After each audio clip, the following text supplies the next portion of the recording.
Sans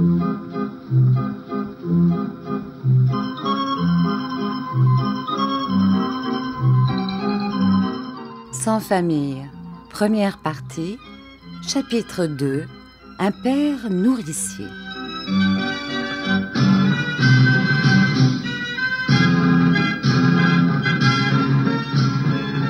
Je m'étais approchée pour l'embrasser à mon tour, mais du bout de son bâton, il m'arrêta. « Qu'est-ce que c'est que celui-là ?»« C'est Rémi. »« Tu m'avais dit... »« Ah ben oui, mais ce n'était pas vrai, parce que... »« Ah, pas vrai, pas vrai. » Il fit quelques pas vers moi, son bâton levé, et instinctivement je reculai. Qu'avais-je fait? De quoi étais-je coupable? Pourquoi cet accueil lorsque j'allais à lui pour l'embrasser? Je n'eus pas le temps d'examiner ces diverses questions qui se pressaient dans mon esprit troublé. « Je vois que vous faisiez mardi gras, » dit-il. « Ça se trouve bien, car j'ai une solide faim. Qu'est-ce que tu as pour souper? » Je faisais des crêpes. « Je vois bien, mais ce n'est pas des crêpes que tu vas donner à manger à un homme qui a 10 lieues dans les jambes. »« C'est que je n'ai rien. Nous ne t'attendions pas. »« Comment rien? Rien à souper ?» Il regarda autour de lui.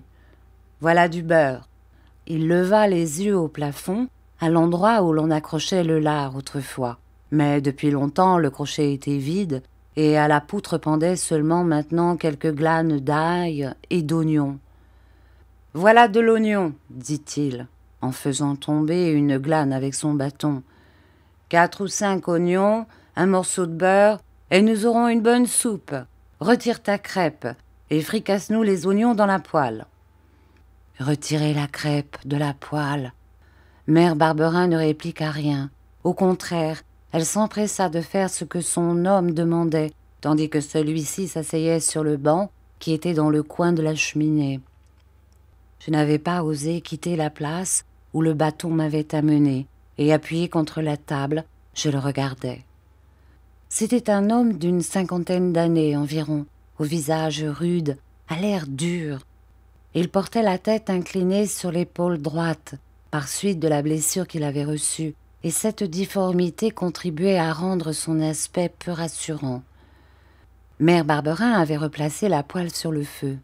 « Est-ce que c'est avec ce petit morceau de beurre que tu vas nous faire la soupe ?» dit-il. Alors, prenant lui-même l'assiette où se trouvait le beurre, il fit tomber la motte entière dans la poêle. Plus de beurre, dès lors, plus de crêpes. En tout autre moment, il est certain que j'aurais été profondément touchée par cette catastrophe. Mais je ne pensais plus aux crêpes, ni aux beignets, et l'idée qui occupait mon esprit, c'était que cet homme qui paraissait si dur était mon père. Mon père, mon père. C'était là le mot que je me répétais machinalement. Je ne m'étais jamais demandé d'une façon bien précise ce que c'était qu'un père, et vaguement, d'instinct, j'avais cru que c'était une mère à grosse voix. Mais en regardant celui qui me tombait du ciel, je me sentis pris d'un effroi douloureux. « Au lieu de rester immobile, comme si tu étais gelé, me dit-il, mets les assiettes sur la table. » Je me hâtais d'obéir. La soupe était faite. Mère Barberin la servit dans les assiettes. J'étais si troublé, si inquiet, que je ne pouvais manger, et je le regardais aussi, mais à la dérobée, baissant les yeux quand je rencontrais les siens. « Alors, tu n'as pas faim ?» me dit-il. « Non. »« Eh bien, va te coucher, et tâche de dormir tout de suite, sinon je me fâche. » Comme cela se rencontre dans un grand nombre de maisons de paysans, notre cuisine était en même temps notre chambre à coucher. Auprès de la cheminée, tout ce qui servait au manger, la table, la huche, le buffet. À l'autre bout, les meubles propres au coucher. Dans un angle, le lit de Mère Barberin. Dans le coin opposé, le mien, qui se trouvait dans une sorte d'armoire entourée d'un lambrequin en toile rouge. Je me dépêchais de me déshabiller et de me coucher. Mais dormir était une autre affaire. On ne dort pas par ordre. On dort parce qu'on a sommeil et qu'on est tranquille. Or, je n'avais pas sommeil et n'étais pas tranquille. Au bout d'un certain temps, je ne saurais dire combien, j'entendis qu'on s'approchait de mon lit. « Dors-tu » demanda une voix étouffée.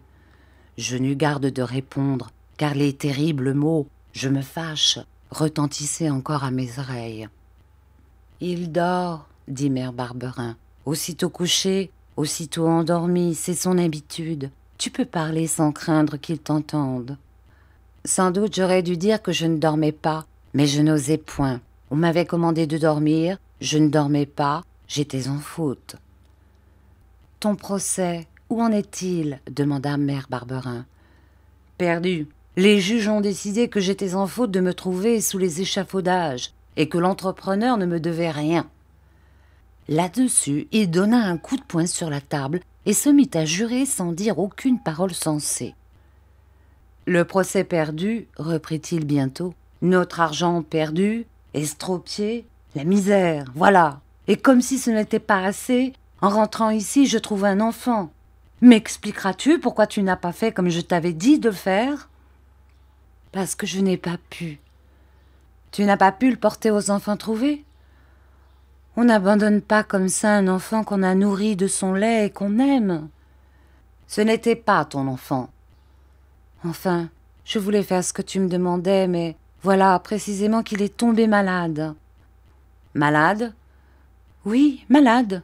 Ce n'était pas le moment, n'est-ce pas, de le porter à l'hospice pour le tuer. »« Et quand il a été guéri ? » ?»« C'est qu'il n'a pas été guéri tout de suite. Après cette maladie en est venue une autre. Il toussait, le pauvre petit, à vous fendre le cœur. C'est comme ça que notre petit Nicolas est mort. Il me semblait que si je portais celui-là à la ville, il mourrait aussi. Mais après ? Oh, le temps avait marché, puisque j'avais attendu jusque-là. Je pouvais bien attendre encore. Quel âge a-t-il présentement ? 8 ans. Eh bien, il ira à 8 ans, là où il aurait dû aller autrefois, et ça ne lui sera pas plus agréable. Voilà ce qu'il y aura gagné. Oh, Jérôme, tu ne feras pas ça. Je ne ferai pas ça ? Et qui m'en empêchera ? Crois-tu que nous pouvons le garder toujours ? Il y eut un moment de silence, et je pus respirer. L'émotion me serrait à la gorge au point de m'étouffer. Bientôt, Mère Barberin reprit. « Oh, comme Paris t'a changé. Tu n'aurais pas parlé comme ça avant d'aller à Paris. »« Peut-être, mais ce qu'il y a de sûr, c'est que si Paris m'a changé, il m'a aussi estropié. Comment gagner sa vie maintenant, la tienne, la mienne ? Nous n'avons plus d'argent. La vache est vendue. Faut-il que quand nous n'avons pas de quoi manger, nous nourrissions un enfant qui n'est pas le nôtre ? C'est le mien. Ce n'est pas plus le tien que le mien. Ce n'est pas un enfant de paysan.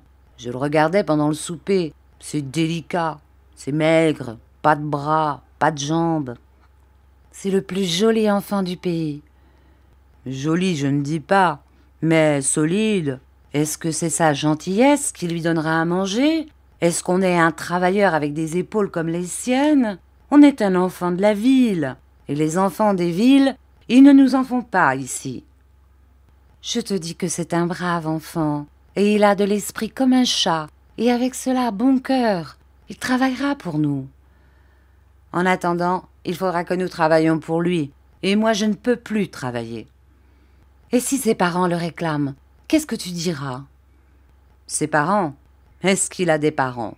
S'il en avait, il l'aurait cherché, et depuis 8 ans trouvé, bien sûr. Ah, j'ai fait une fameuse sottise de croire qu'il y avait des parents qui le réclameraient un jour et nous paieraient notre peine pour l'avoir élevé. Je n'ai été qu'un nigaud, qu'un imbécile. Parce qu'il était enveloppé dans de beaux langes avec des dentelles, cela ne voulait pas dire que ses parents le rechercheraient. Ils sont peut-être morts d'ailleurs. La porte s'ouvrit et se referma. Il était parti. Alors, me redressant vivement, je me mis à appeler Mère Barberin. « Maman !» Elle accourut près de mon lit. « Tu ne dormais donc pas ?» me demanda-t-elle doucement. « Ce n'est pas ma faute. Oh, je ne te gronde pas. Alors, tu as entendu tout ce qu'a dit Jérôme ? Oui, tu n'es pas ma maman, mais lui n'est pas mon père. Je ne prononçai pas ces quelques mots sur le même ton, car si j'étais désolée d'apprendre qu'elle n'était pas ma mère, j'étais heureux, presque fier de savoir que lui n'était pas mon père. De là une contradiction dans mes sentiments qui se traduisit dans ma voix. Et mère Barberin ne parut pas y prendre attention.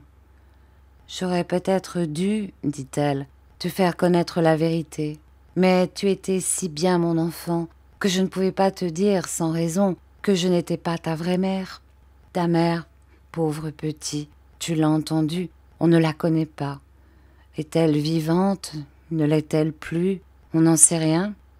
Un matin à Paris, comme Jérôme allait à son travail et qu'il passait dans une rue qu'on appelle l'avenue de Breteuil, qui est large et plantée d'arbres, il entendit les cris d'un enfant. Il semblait partir de l'embrasure d'une porte d'un jardin. C'était au mois de février. Il faisait petit jour. Il s'approcha de la porte et aperçut un enfant couché sur le seuil. Comme il regardait autour de lui pour appeler quelqu'un, il vit un homme sortir de derrière un gros arbre et se sauver. Sans doute cet homme s'était caché là pour voir si l'on trouverait l'enfant qu'il avait lui-même placé dans l'embrasure de la porte. Voilà Jérôme bien embarrassé, car l'enfant criait de toutes ses forces, comme s'il avait compris qu'un secours lui était arrivé et qu'il ne fallait pas le laisser échapper. Pendant que Jérôme réfléchissait à ce qu'il devait faire, il fut rejoint par d'autres ouvriers, et l'on décida qu'il fallait porter l'enfant chez le commissaire de police. Il ne cessait pas de crier. Sans doute il souffrait du froid. Mais comme dans le bureau du commissaire il faisait très chaud et que les cris continuaient, on pensa qu'il souffrait de la faim, et on alla chercher une voisine qui voudrait bien lui donner le sein. Il se jeta dessus. Il était véritablement affamé. Alors on le déshabilla devant le feu. C'était un beau garçon de 5 ou 6 mois, rose, gras, gros, superbe. Les langes et les linges dans lesquels il était enveloppé disaient clairement qu'il appartenait à des parents riches. C'était donc un enfant qu'on avait volé et ensuite abandonné. Ce fut au moins ce que le commissaire expliqua. Qu'allait-on en faire? Après avoir écrit tout ce que Jérôme savait, et aussi la description de l'enfant avec celle de ses langes, qui n'étaient pas marquées, le commissaire dit qu'il allait l'envoyer à l'hospice des enfants trouvés si personne, parmi tous ceux qui étaient là, ne voulait s'en charger. C'était un bel enfant, sain, solide, qui ne serait pas difficile à élever. Ses parents, qui bien sûr allaient le chercher, récompenseraient généreusement ceux qui en auraient pris soin. Là-dessus, Jérôme s'avança et dit qu'il voulait bien s'en charger. On le lui donna.